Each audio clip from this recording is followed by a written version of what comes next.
Class में कहाँ तक पढ़े थे हम लोग सिंधु घाटी सभ्यता में? अलग अलग इतिहासकारों का भिन्न भिन्न मत है। स्वदेशी उद्भव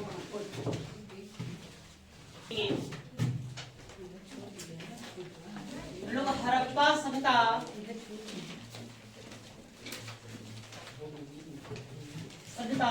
के उद्भव के बारे में देख रहे हैं। इसमें हमने दो मत दिया था। कितने मत? दो मत दिए थे। एक क्या था? विदेशी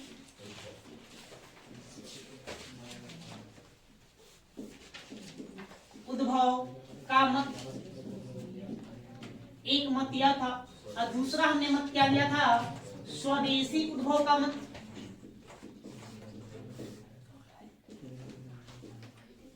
स्वदेशी उद्भव का मत। विदेशी उद्भव के मत में हमने देखा था कौन कौन से विद्वान देखे। एक हमने क्रेगर के बारे में बताया, क्रेमर है ना, डीडी कौशाम्बी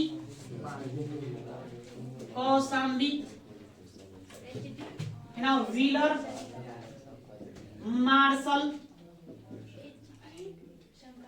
एचडी संकालिया,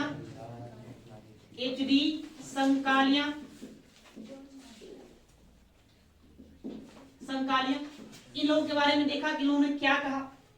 ये ऐसे विद्वान हैं जो इनका मानना है कि सिंधु घाटी सभ्यता का उद्भव विदेशियों से हुआ है। माने यहाँ का मूल निवासी नहीं थे, वो विदेश से चल करके भारत आए और यहाँ की भूमि पर बैठा है ना। खास करके ये लोग सुमेरियन सभ्यता को बताते हैं कि सुमेरियन सभ्यता ही सिंधु घाटी सभ्यता को जन्म दिया। इसमें हमने क्रेगर के बारे में देखा। क्रेमर क्या बताया था? क्रेमर ने कहा कि 2400 ईसा पूर्व सुमेरियन सभ्यता के लोग भारत भूमि पर आए, सैंधो प्रदेश में आए और अपने आप को यहाँ के वातावरण के अनुकूल ढाल लिए और महान सभ्यता सिंधु घाटी सभ्यता को जन्म दिया। ये उनका मानना था। डीडी कौशाम्बी ये क्या कहते थे? डीडी कौशाम्बी तो सीधे सीधे कहते हैं कि मेसोपोटामिया की सभ्यता, मिस्र की सभ्यता और सिंधु घाटी सभ्यता, तीनों के तीनों सभ्यताओं का जनक एक ही मूल का व्यक्ति है। एक इनका मत था। वही एचडी संकालिया महोदय क्या कहते हैं? इनको बालूचिस्तान में एक चबूतरा मिला, उस चबूतरे की तुलना वो सुमेरियन सभ्यता के युवराज से करते हैं, है ना। उसी के आधार पे बताते हैं कि सिंधु प्रदेश में भी सुमेरियन सभ्यता के होने का प्रतीक मिलता है। ये बताते हैं। अब हमको आज जानना है स्वदेशी उद्भव का मत। वो कुछ विद्वान ऐसे हैं जिनका मानना है कि नहीं, सैंधव सभ्यता के जन्मदाता यहीं के स्थानीय लोग थे, यहीं के मूल निवासी थे जिन्होंने इस सभ्यता को जन्म दिया। इन विद्वानों में भी हम देखें, एक है फेयर सर्विस, आलचिन,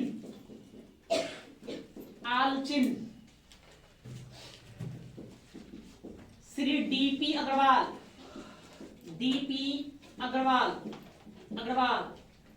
और अमलानंद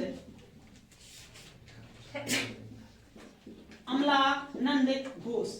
ये कुछ ऐसे विद्वान हैं जिनको मानना है कि सिंधु घाटी सभ्यता का जन्म यहीं के स्थानीय संस्कृतियों से हुआ है।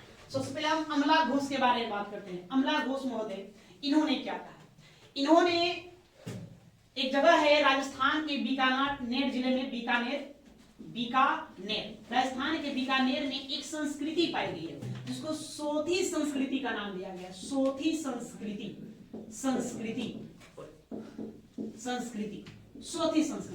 अब अमला घोष को एक स्थान है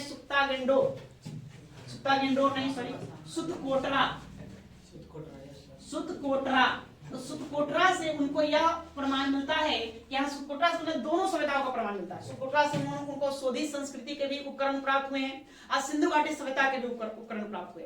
इस आधार पर अमला घोष का मानना है कि नहीं, हड़प्पा सभ्यता का जन्म सोधी संस्कृति से ही हुआ। सोधी संस्कृति के ही लोग ही आगे चल करके विकसित हुए और हड़प्पा जैसे सभ्यताओं को क्या किए? जन्म दिए। वहीं पर यदि हम डीपी अग्रवाल की बात करें, डीपी अग्रवाल और आलचिन नामक जो विद्वान है इनकी बात करें, तो इन लोगों का भी मत है कि सोधी संस्कृति से ही सिंधु घाटी सभ्यता का जन्म हुआ। दोनों संस्कृतियों से एक घड़ा प्राप्त हुआ। घड़ा मृदभान, वो मृदभान पर पीपल के पत्तों का छाप है, निशान है। ये पीपल के पत्तों का जो निशान है वो सोधी संस्कृति से मिले मृदभांडों पर भी है और हड़प्पा संस्कृति से भी मिले मृत भांडों पड़े हैं। तो दोनों में समानता को देखकर ये बताते हैं कि सोधी संस्कृति से ही किसका जन्म हुआ, सिंधु घाटी सभ्यता का जन्म हुआ, हड़प्पा सभ्यता का जन्म हुआ। साथ ही उन मृत भांडों पर रस्सियों का भी निशान है, तो रस्सियों के निशान में भी दोनों में समानता देखने को मिलती है।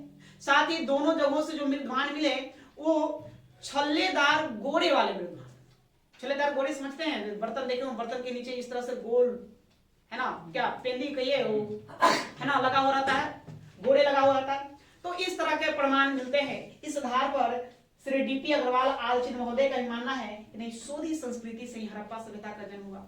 वही अमला घोष भी सिद्ध करते हैं कि सोधी संस्कृति से ही हड़प्पा संस्कृति का जन्म हुआ, और सबसे ज्यादा मत यही देता है सोधी संस्कृति। सर्वाधिक मान्य क्या है कि सोधी संस्कृति से ही किसका जन्म हुआ, हड़प्पा सभ्यता का जन्म हुआ।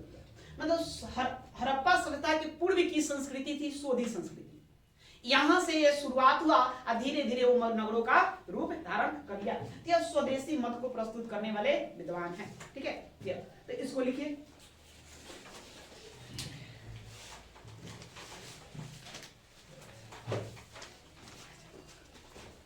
स्वदेशी उद्भव का मत हेडिंग दिए थे, उसके नीचे लिखिए।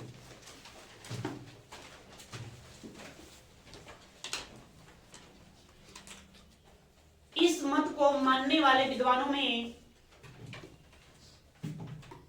इस मत को मानने वाले विद्वानों में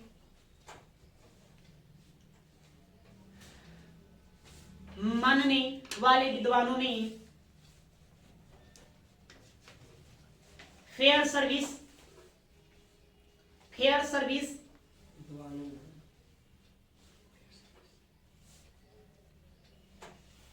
आलचिन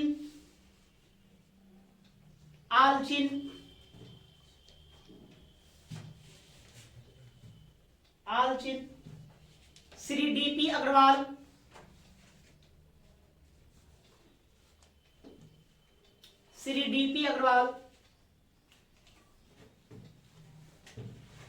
एक और इतिहासकार हुए एस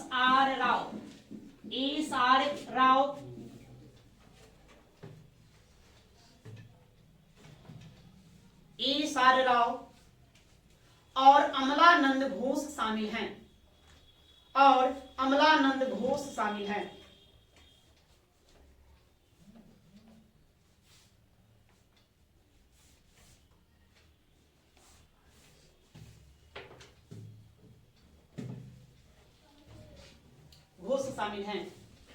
आगे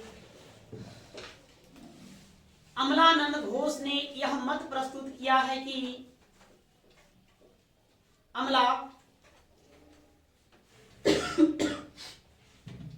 अमलानंद घोष ने यह मत प्रस्तुत किया है कि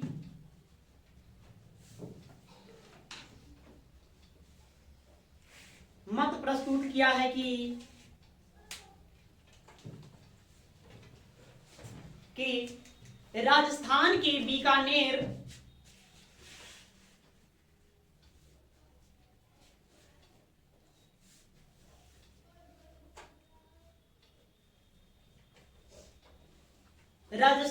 बीकानेर जिले में स्थित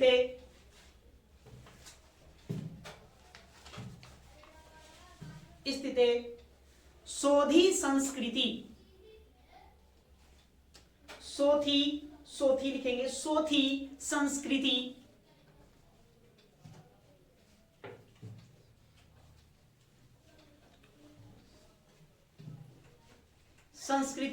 से ही इस सभ्यता का जन्म हुआ।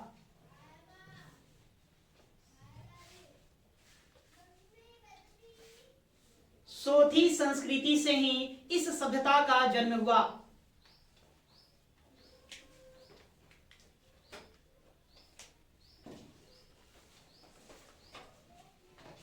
अमलानंद घोष को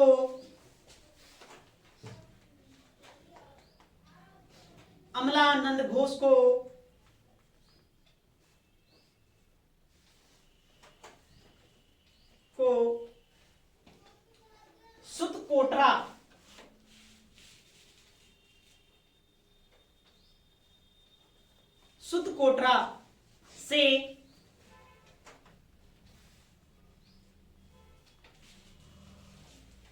से दोनों सभ्यताओं के प्रमाण या साक्ष्य प्राप्त होते हैं।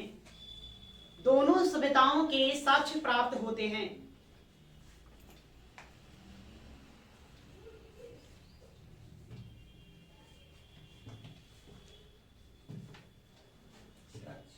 हाँ, साक्ष्य या प्रमाण प्राप्त होते हैं।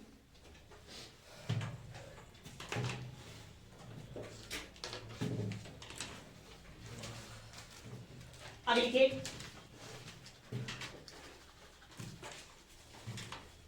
प्रसिद्ध इतिहासकार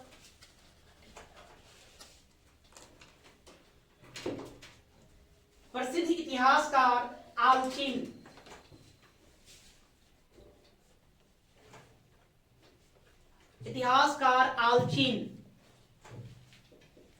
और श्री डीपी अग्रवाल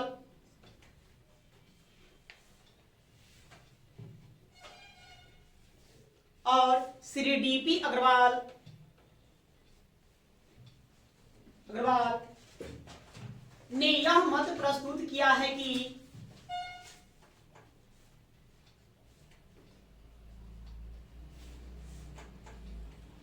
डीपी अग्रवाल ने यह मत प्रस्तुत किया है कि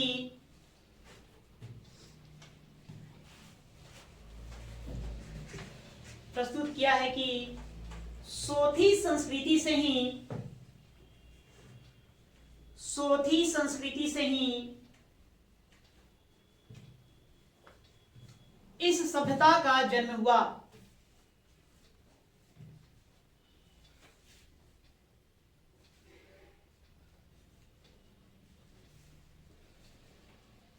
इस सभ्यता का जन्म हुआ।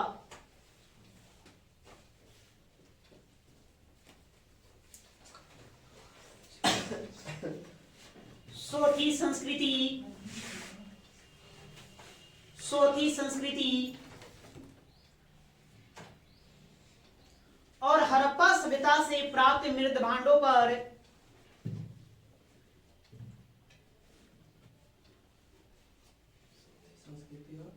सोथी संस्कृति और हड़प्पा से प्राप्त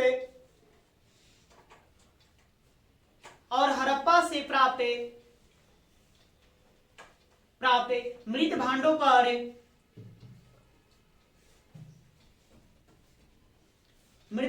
पर एक समान पीपल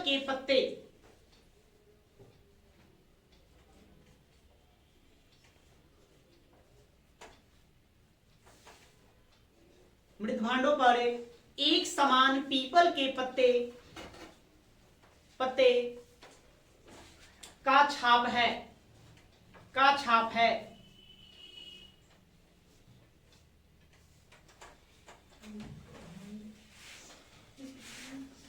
मृदभांड मिट्टी के बर्तन को मृदभांड कहते हैं। साथ ही दोनों मृदभांडों पर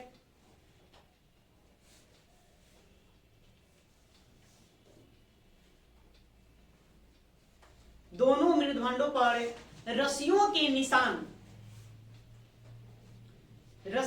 निशान में भी समानता मिलता है।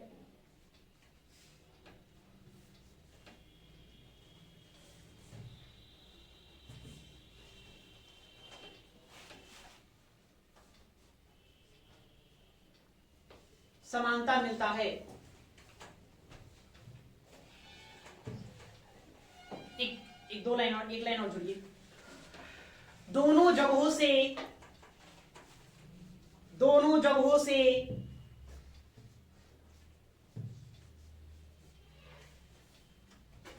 छल्लेदार घोड़े वाले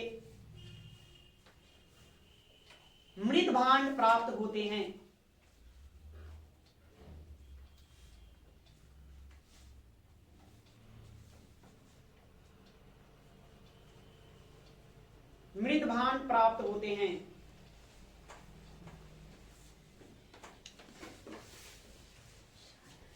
वहीं पर नोट में लिखिए नीचे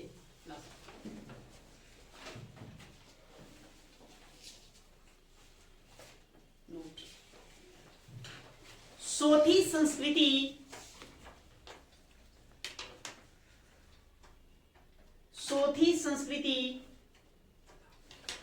से ही हड़प्पा सभ्यता का उद्भव हुआ। सोथी संस्कृति से ही हड़प्पा सभ्यता का उद्भव हुआ।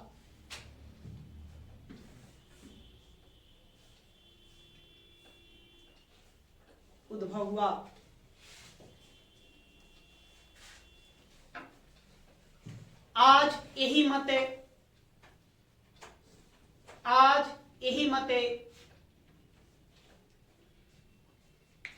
विद्वानों में सर्वाधिक मान्य है।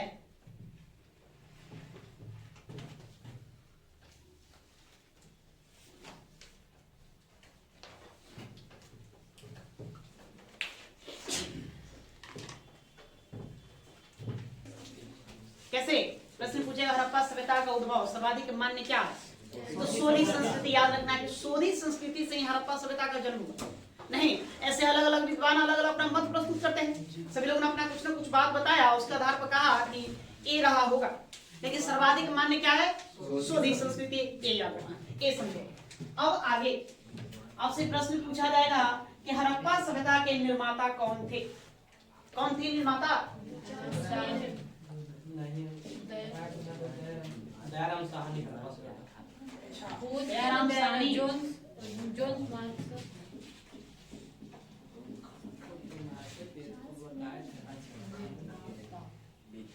चलिए कोई बात नहीं। देखिए, हड़प्पा सभ्यता के निर्माता कौन थे? निर्माता मतलब जिसने उसको बनाया।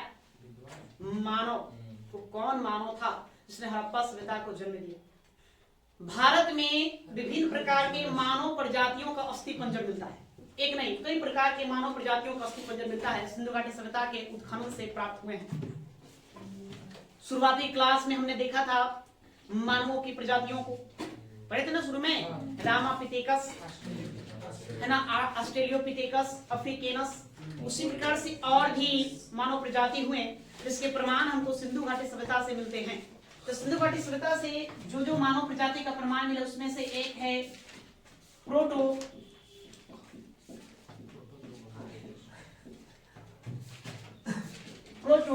ऑस्ट्रेलियाड, यह एक प्रजाति मिलता है। दूसरा भूमध्य सागरीय,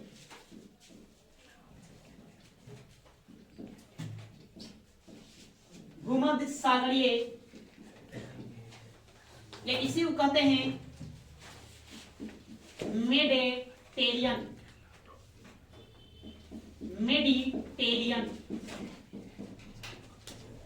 या इसी को द्रविड़ नाम दिया गया है, द्रविड़। एक मिलता है मंगोलियाड,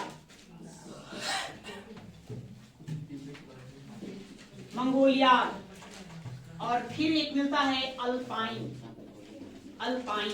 या अल्पाइन। ठीक है, मतलब ये चार प्रकार के मानव प्रजातियों का अस्थि पंजर प्राप्त हुए। मानव प्रजाति समझ रहे हैं? तो जानवरों को प्रजाति होते, गाय में कहते नहीं, ये साहिवाल गाय नहीं, ये जर्सी है। उसी प्रकार से मानवों का भी प्रजाति होता है। देखिए, भारत में विभिन्न प्रकार के लोग हैं, कितने विविध तरह के लोग हैं ना। कोई घोड़े चिट्टे नजर आएंगे, तो कोई काले नजर आएंगे, कोई लंबे हैं ना, कोई नाटे भी नजर आएंगे। ये मानवों का ये प्रजाति है। तो सिंधु घाटी सभ्यता का जब उत्खनन हुआ तो उसके अस्थि पंजरों का अध्ययन किया गया। तो अस्थि पंजर में ये चार प्रकार के मानव प्रजाति पाया गया। ठीक है, तो कितने प्रकार के मानव प्रजातियों का अस्थि पंजर पाए गए हैं? चार प्रकार के, है ना। पहला है प्रोटो ऑस्ट्रेलिया। कहा जाता है कि सिंधु घाटी सभ्यता में आकर बसने वाला प्रथम मानव प्रोटो ऑस्ट्रेलियाड था। सबसे पहले यही लोग आए और यहाँ आकर के इस सभ्यता में बस गए। दूसरा है ना, वर्तमान में इस प्रजाति के लोग मध्य भारत में अनुसूचित जाति या जनजाति के रूप में पाए जाते हैं। जंगलों में भी निवास करते हैं, आदिवासी कह सकते हैं कि आदिवासी के रूप में आज भी ये लोग निवास करते हैं। भूमध्य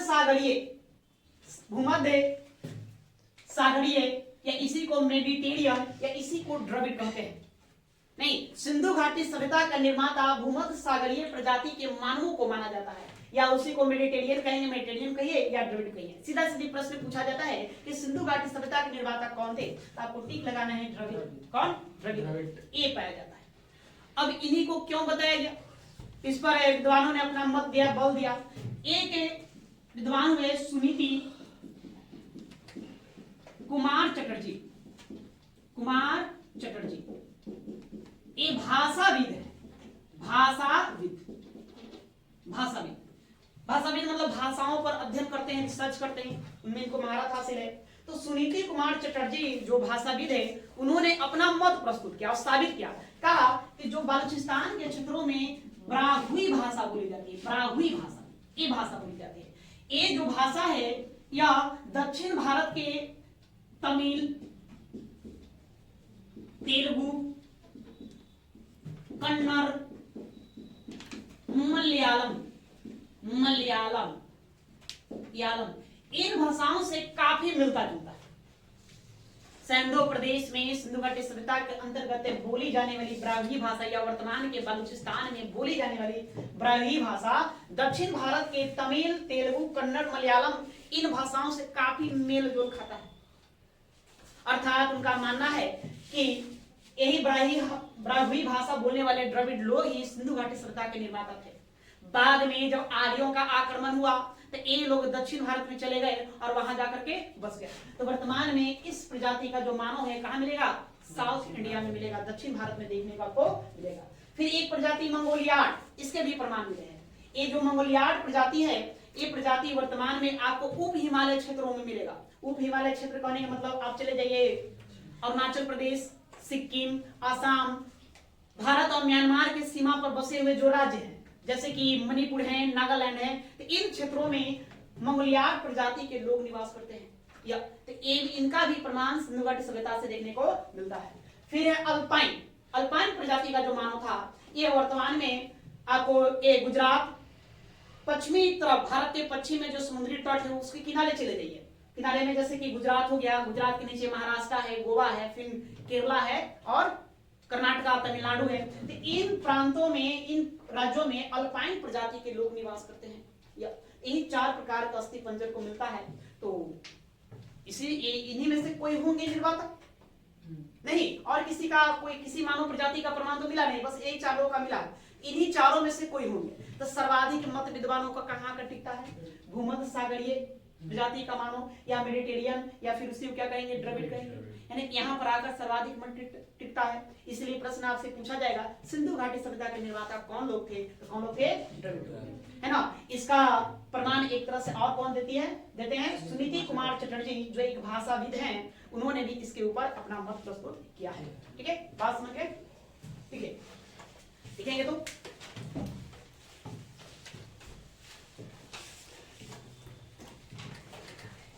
हड़प्पा सभ्यता से पहले हेडिंग देंगे, हड़प्पा सभ्यता के निर्माता।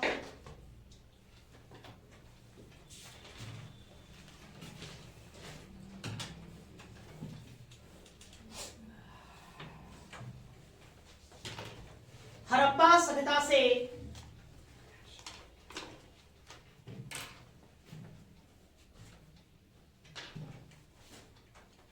हड़प्पा सभ्यता से निम्नलिखित मानव प्रजातियों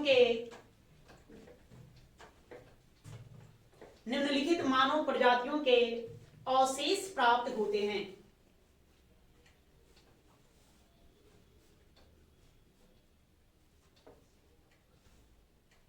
निम्नलिखित मानव प्रजातियों के अवशेष प्राप्त होते हैं।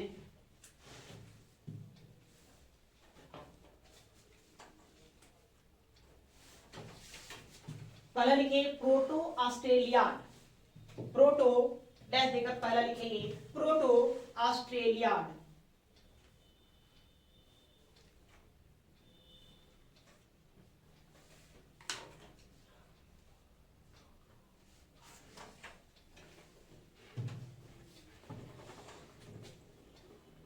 डैश देकर उसमें लिखिए यह सैंधव प्रदेश में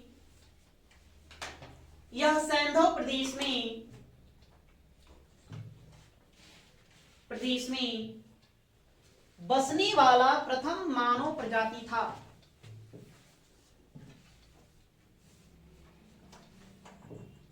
यह सैंधव प्रदेश में बसने वाला प्रथम मानव प्रजाति था।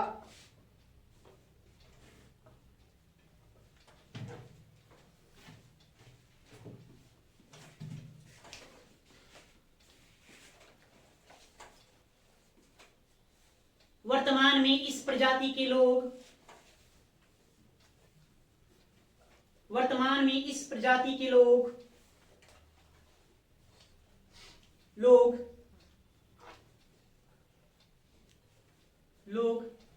मध्य भारत में,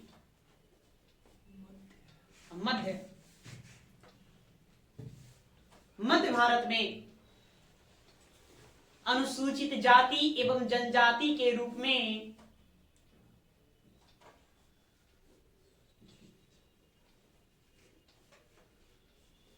अनुसूचित जाति एवं जनजाति के रूप में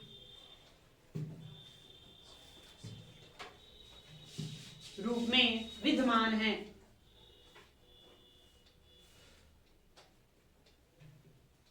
विद्यमान है।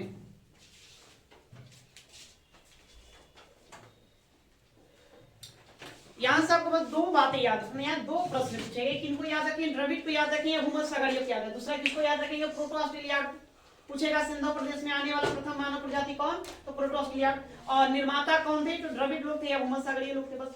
और इन दोनों को उस तरह से जानना नहीं है, लेकिन इसके भी अवशेष प्रमाण वहां पर देखने को मिलते हैं। दूसरा लिखिए भूमध्य सागरीय या मेडिटेरियन या द्रविड़।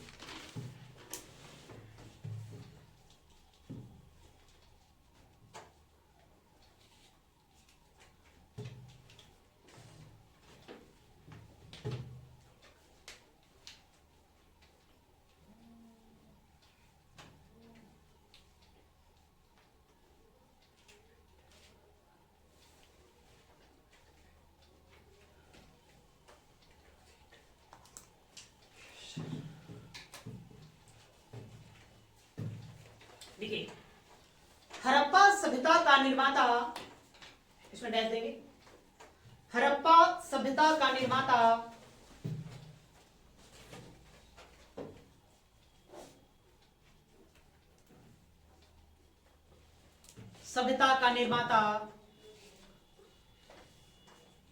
निर्माता इसी प्रजाति को माना जाता है। इसी प्रजाति को माना जाता है।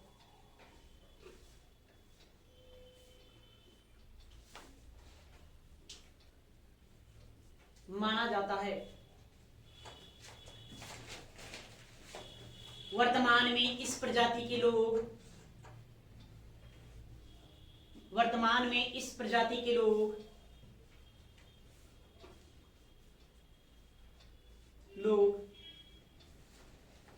दक्षिण भारत में निवास करते हैं।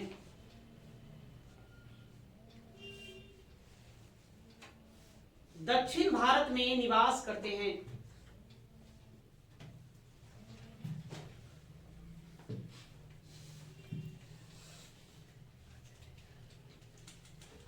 पैराग्राफ छोड़ के लिखेंगे।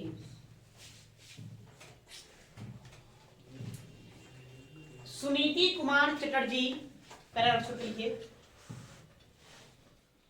सुनीति कुमार चटर्जी नामक एक भाषाविद ने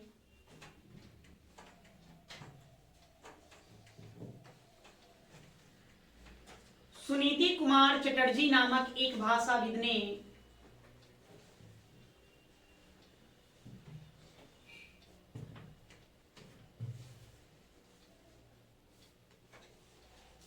यह सिद्ध किया है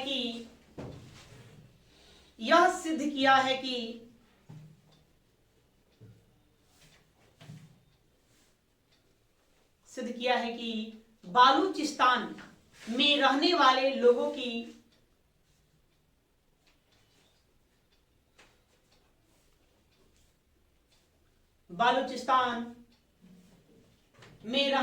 लोगों की ब्राहुई भाषा, ब्राहुई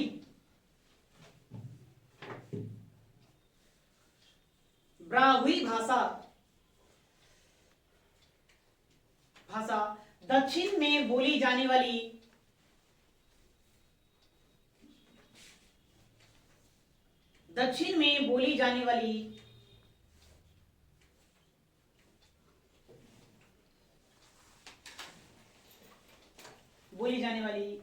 तमिल, तेलुगु,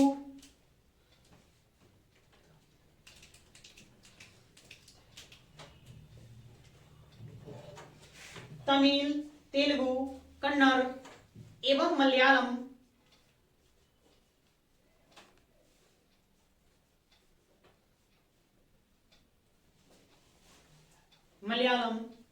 से समानता रखता है, से समानता रखता है।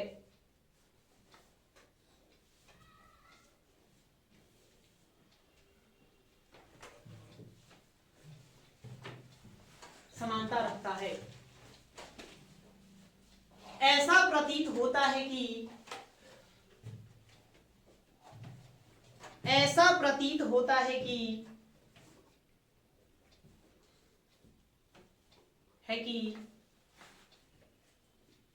आर्यों के आक्रमण के पश्चात आर्यों के आक्रमण के पश्चात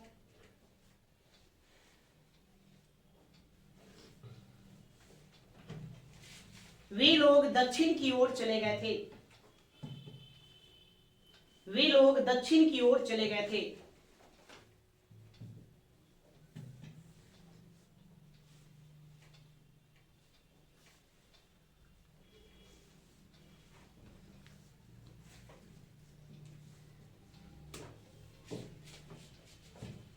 ठीक है, अगले थे मंगोलिया।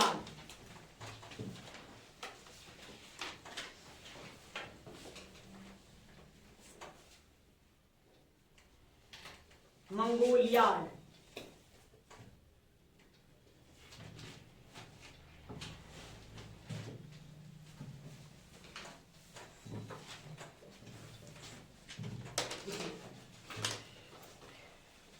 इस प्रजाति के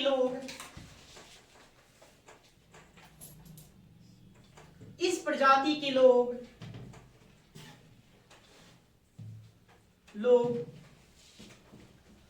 उप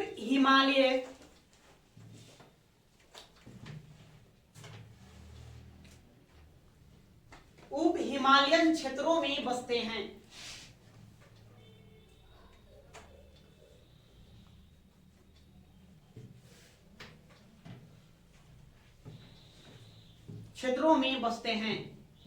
या निवास करते हैं। मुख्यतः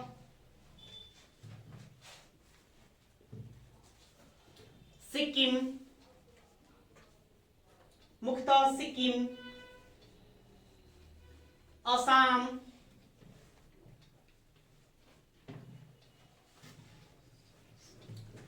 एवं भारत म्यांमार की सीमा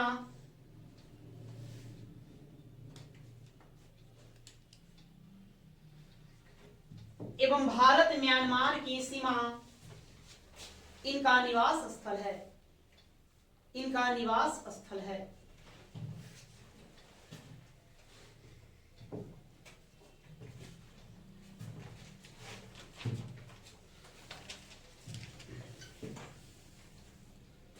अगले के नेक्स्ट अल्पाइन।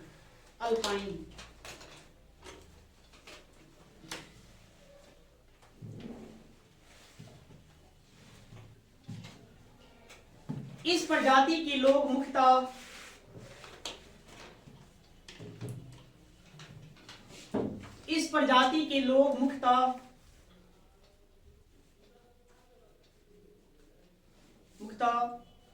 सिंधु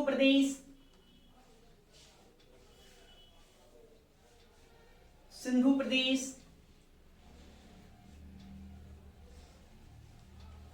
गुजरात,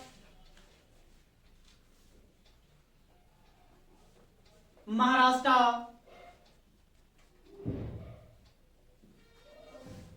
कर्नाटक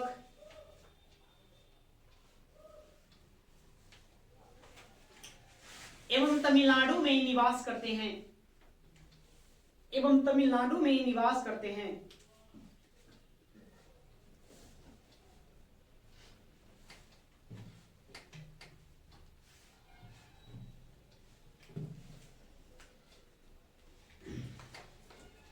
ठीक है, इतनी बातों में दो प्रश्न आपसे बनेंगे।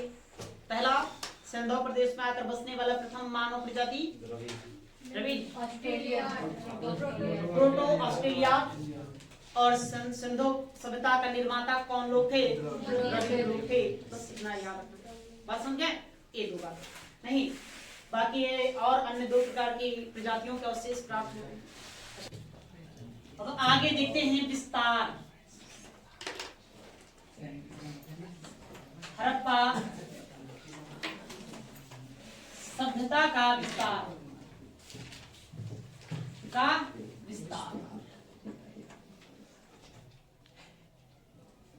यह सभ्यता कहां से कहां तक फैली थी, अब हमें इसके बारे में जानना है। यहां से भी आपको प्रश्न पूछा जाएगा। ठीक है, तो आप लोग भी लिखते चलेंगे। इस सभ्यता का लिखवा दें, बोल दें कि लिख दें? अच्छा, पहले समझ लो, उसके बाद हम लोग देखेंगे। देखिए, इस सभ्यता का विस्तार देखा जाए तो विस्तार में कैसे देखते हैं? जैसे चौहद्दी बताइए, आपको पता है ना, घर का चौहद्दी ना, कि पूर्व में कहां, पश्चिम में कहां, उत्तर में कहां, दक्षिण में कहां, है ना। तो आप लोग कहां तो ना कहते हैं, आप लोग कौन कहते हैं कि पूर्व में कौन पड़ोसी है, पश्चिम में कौन पड़ोसी है। ठीक है, उसी प्रकार से सभ्यता के लिए हम विस्तार देखेंगे। तो आप सबसे पहले चले जाइए पश्चिम में। तो पश्चिम में आपको जाना पड़ेगा बलूचिस्तान। पश्चिम में कहा? बलूचिस्तान। बलूचिस्तान ये पड़ता है पाकिस्तान में। बलूचिस्तान में एक समुद्री तट है मकरान समुद्र तट। वहां चले जाइए। वहां से आप आ जाइए पूर्व में। तो पूर्व में आपको आना होगा मेरठ जिला यूपी।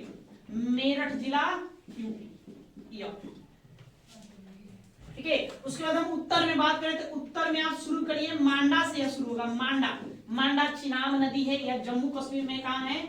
जम्मू कश्मीर में मांडा है, वहां से शुरू होगा। और दक्षिण में आप चले जाएंगे तो दक्षिण में आपको जाना पड़ेगा दैमाबाद या इसी को दायमाबाद कहते हैं।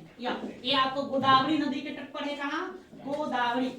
गोदावरी नदी के तट पर है। तो इसका विस्तार है ना, उत्तर से दक्षिण। उत्तर में कहा? जम्मू कश्मीर में चिनाब नदी, दक्षिण में गोदावरी नदी के तट पर दैमाबाद। वहां पूरब में आपको जाना होगा तो पूरब में उत्तर प्रदेश का मेरठ जिला से आप चलते जाइए कहां? पाकिस्तान के बलूचिस्तान तक। तो इस तरह से इसका प्रसार है। अगर हमें पूरब से पश्चिम की ओर इसका हम दूरी देखें, यह 1600 किलोमीटर है। कितना? 1600 किलोमीटर है। अगर हम उत्तर से दक्षिण की ओर इसका दूरी देखें तो यह 1400 किलोमीटर है। 1400 किलोमीटर क्षेत्र में यह फैला हुआ है। ठीक है, इससे आप क्या बता सकते हैं? इसका आकार कैसा रहा होगा इस सभ्यता का? ट्रायंगल बनेगा, चतुर्भुज कहिए। ठीक है, चतुर्भुजाकार इसका आकार बनेगा, ट्रायंगल नहीं बनेगा। ठीक है, या इसका आकार रहा, क्षेत्रफल रहा। प्रश्न सभ्यता का सबसे उत्तरी स्थल कौन है? उत्तर में। तो सबसे उत्तर की बात करें, हम नॉर्थ की बात करें तो सबसे नॉर्थ में है यह मांडा। कौन है? मांडा। साउथ पूछेगा तो साउथ आपको बताना है दैमाबाद। सबसे दक्षिण में कौन आ जाएगा? दैमाबाद आएगा। ईस्ट पूरब में, तो पूरब में इसका जो शहर मिला है आलमगीरपुर मिला है। और आपको वेस्ट में चले जाइए पश्चिम में, तो पश्चिम में है सुक्ता गेंडोर। यह पाकिस्तान में पड़ता है। पाकिस्तान में यह इसका सबसे पश्चिमी बिंदु है, पश्चिमी स्थल है। ठीक है, यह इसका विस्तार। क्षेत्रफल कितना क्षेत्र में यह सभ्यता फैली हुई थी, ये भी प्रश्न बनता है। नहीं तो आप पुराना किताब देखेंगे तो उसमें आपका इसका क्षेत्रफल जो देगा, एरिया, ये देगा आपको 12,99,600 किलोमीटर स्क्वायर। ठीक है, शहर नगरों का खोज तो 1400 नगरों का खोज हो चुका है अब तक, मतलब स्थलों का खोजा गया है ना। बस्तियों, बड़े बड़े नगरों, बस्तियों, गांवों सबको मिलाकर अब तक कितने 1400 स्थलों का खोज किया गया। लेकिन निरंतर इसका खोज जारी है। वर्तमान में यदि हम बात करें वर्तमान में इसका क्षेत्रफल 20 लाख किलोमीटर स्क्वायर तक पहुंच गया है। और नगरों की खोज की बात करें तो नगरों का खोज अलग अलग देता है। आप एसके पांडे सर का बुक देंगे तो उसमें 1400 बताता है। एक परीक्षा वाणी का देखोगे तो उसमें सीधे दुगना 2800 बताता है। एक उपेंद्र सिंह, डॉक्टर मनमोहन सिंह जो भारत के पूर्व प्रधानमंत्री उनके विपरीत है, उपेंद्र सिंह, वो भी एक टॉप लेवल के इतिहासकार हैं। दिल्ली यूनिवर्सिटी में इतिहास के प्रोफेसर है, तो वो 1700 बस्तियों के बारे में बताते हैं कि 1700 बस्तियों का अब तक खोज। देश का प्रमाण कितनी बस्तियों को क्या किया गया, खोजा जा चुका है अब तक। ठीक है, फिर समुद्री तट, क्या आपसे प्रश्न पूछेगा कि समुद्री तट का कितना किलोमीटर रहा, तो 1300 किलोमीटर का इसका समुद्र है, 1300 किलोमीटर का यह समुद्री तट था। नहीं मतलब पाकिस्तान का क्षेत्र में चल गया, पाकिस्तान से होते हुए गुजरात और महाराष्ट्र, ये समुद्र पड़ेगा ना, तो समुद्री तट कितना, तो 1300 किलोमीटर समुद्र। ठीक है, यह इसका विस्तार रहा, तो इसी को लिखेंगे। लिखिए, उसके बाद फिर और बातें होगी तो बताएंगे।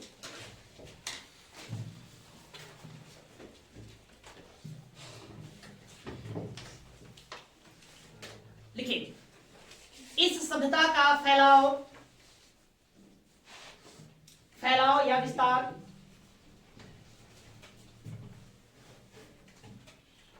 इस सभ्यता का फैलाव या विस्तार उत्तर में जम्मू से लेकर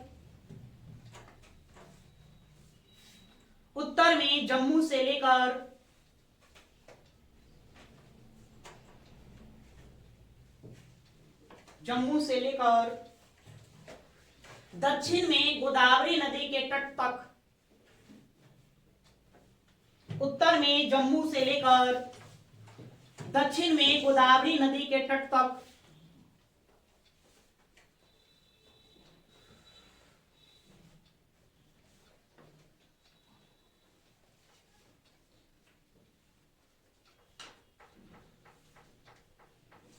और पश्चिम में बालूचिस्तान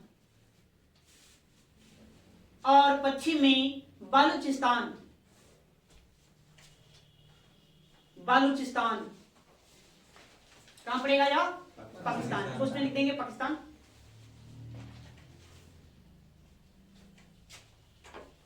बालूचिस्तान के मकरान समुद्र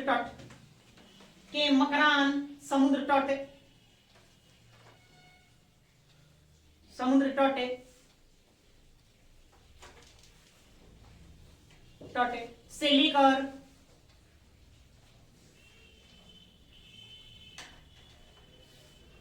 उत्तर पूर्व में मेरठ जिला,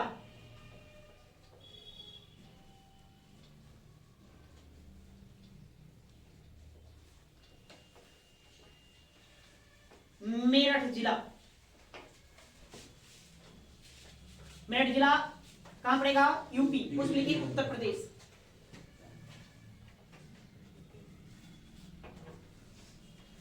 यूपी, मेरठ जिला तक था।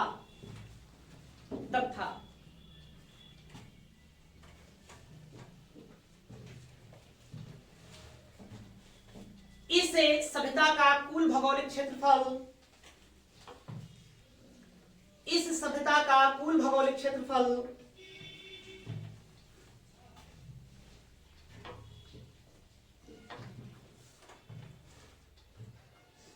मिस्र की सभ्यता से 20 गुना,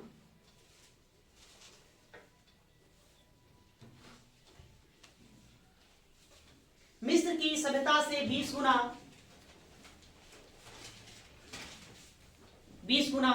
तथा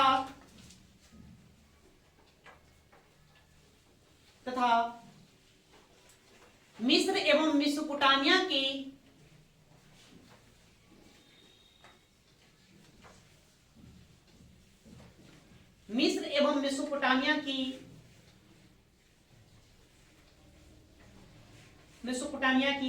सम्मिलित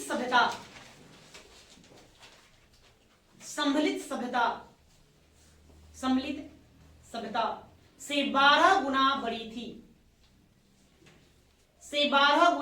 थी।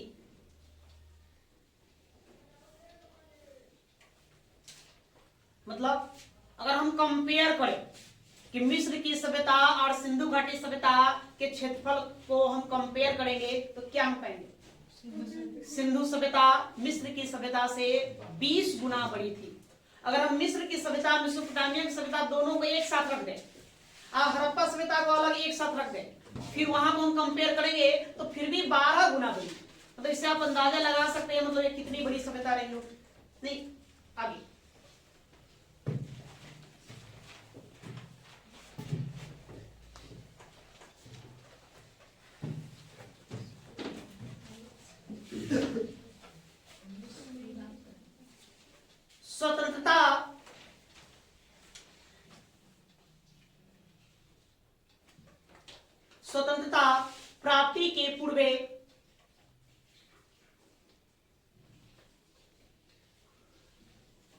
स्वतंत्रता प्राप्ति के पूर्व इस सभ्यता के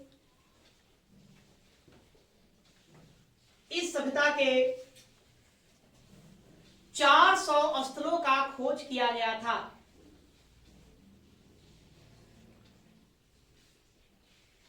400 स्थलों का खोज किया गया था।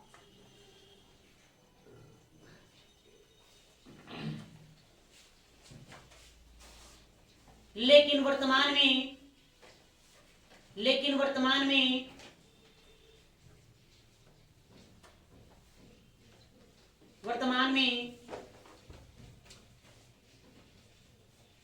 लगभग 1700 स्थलों का खोज किया जा चुका है। लगभग 1700 स्थलों का खोज किया जा चुका है।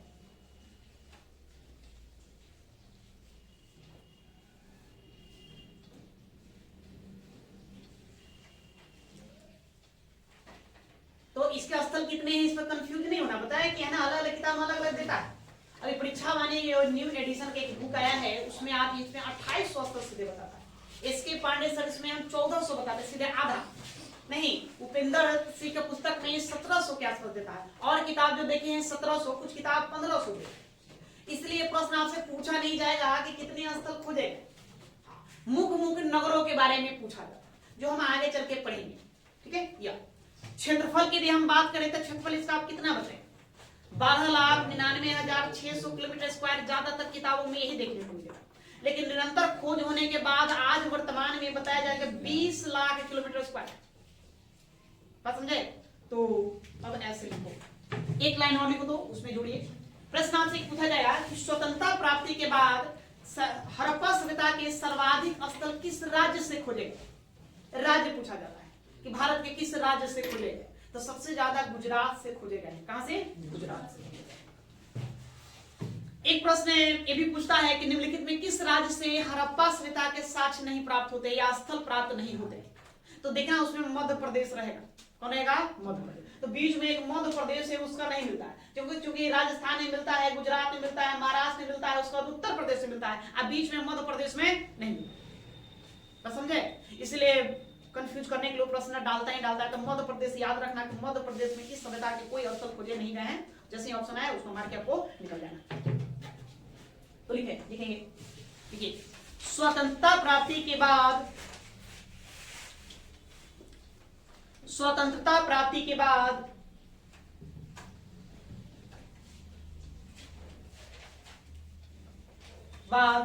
हड़प्पा सभ्यता के सर्वाधिक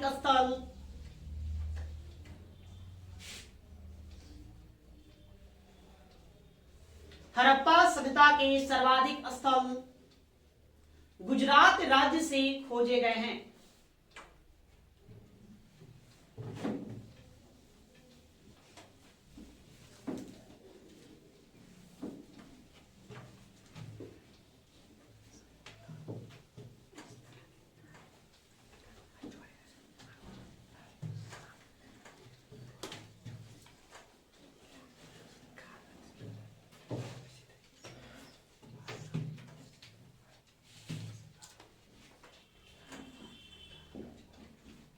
इसका क्षेत्रफल देखा जाए तो 12,99,600 किलोमीटर स्क्वायर देता है। ठीक है। अगर वर्तमान में हम बात करें तो ये लगभग 20 लाख किलोमीटर स्क्वायर है। ठीक है। ये आपको याद है। समुद्र तट, तो समुद्र तट यह कितना है? 1300 किलोमीटर में फैला है। पूर्व से पश्चिम की दूरी, तो पूर्व से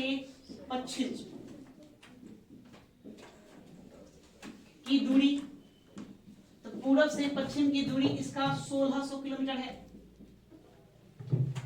उत्तर से पश्चिम की दूरी, उत्तर से दक्षिण की दूरी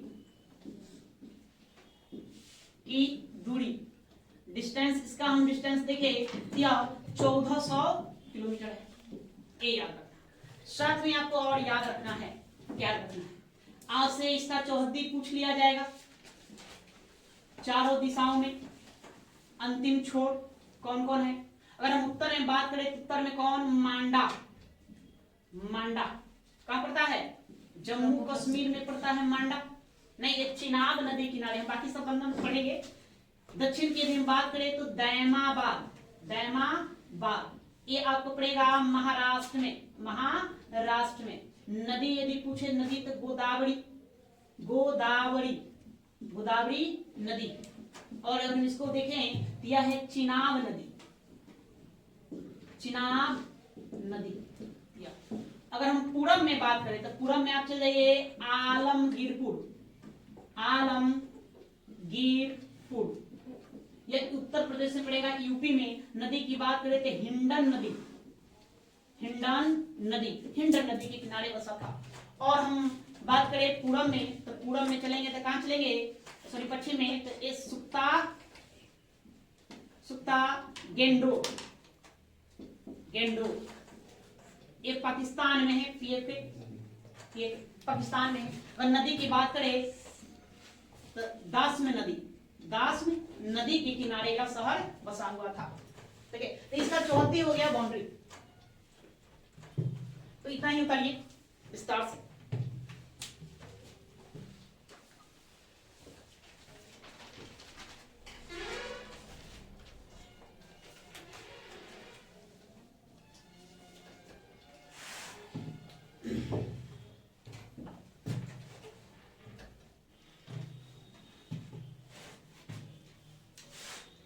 टाइम भी हो चुका है, तो आज के लिए इसको यहीं पर रोक देते हैं। बाकी हम अगले क्लास में देखेंगे। ठीक है।